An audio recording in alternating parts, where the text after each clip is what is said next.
ఇవాళ మెగా అభిమానులతో ఒక ఎలక్ట్రిఫై వాతావరణం వచ్చింది. మన రామ్ చరణ్ గారికి విజయవాడ ఈ కార్యక్రమాన్ని తీసుకొచ్చి మనకు ఆనందం పంచినందుకు ఈ విజయవాడ నగర ప్రజల తరపున ధన్యవాదాలు తెలుపుకుంటున్నాం సార్. విజయవాడ అంటే ఎప్పుడు కూడా ఒక సినిమా రాజధాని. ఇంద్రా సిల్వర్ జూబ్లీ విజయవాడలోనే జరిగింది. మా డిప్యూటీ సీఎం పవన్ కళ్యాణ్ గారు ఆయన నటించిన తమ్ముడు, బద్రి, ఖుషి ఇటువంటి ఎన్నో సినిమాల్ని యువత బ్రహ్మాండంగా ఈ విజయవాడే కాదు ఈ ఆంధ్రప్రదేశ్ నుంచి బ్రహ్మాండంగా ఆదరించారు సార్. తండ్రిని మించిన తనయుడు, బాబాయిని మించిన అబ్బాయి మా రామ్ చరణ్ ఇవాళ విజయవాడలో మళ్ళీ యువత అదే విధంగా ఈ సినిమాని బ్రహ్మాండమైన చక్కటి ఈ ఫంక్షన్ ని ఆదరించాం సార్.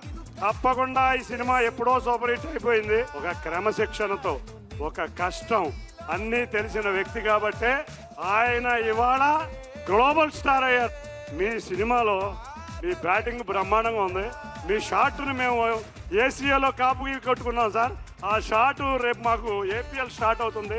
9వ తారీఖు నుంచి 30వ తారీఖు దాకా ఆ షాటును మేము ప్రతి స్టేడియంలోనూ చూపించబోతున్నాం. ప్రొడ్యూసర్లు నిజంగా కోరాం. మా విజయవాడ ప్రజలందరూ కోరిక అని అనగానే వాళ్ళు సహకరించి మీ దగ్గర పర్మిషన్ తీసుకుని మాకు ఇచ్చినందుకు ధన్యవాదాలు సార్. జాన్వి ఇవాళ సినిమాలో నిజంగా ఒక చక్కటి హీరోయిన్ పాత్ర పోషించడం, అది కూడా విజయవాడ రావడం ఆనందంగా ఉంది. మా విజయవాడ వాసి జగపతి బాబు గారు, మీరు అలా వెరైటీ పాత్రలో మీ సెకండ్ ఇన్నింగ్స్ చూస్తుంటే హీరోలను మించిన స్థాయిలో మీరు నడిచేస్తున్నారు సార్. అన్నిటికన్నా ముఖ్యంగా 2 ఆస్కార్ అవార్డు గ్రహీతలు వచ్చారు.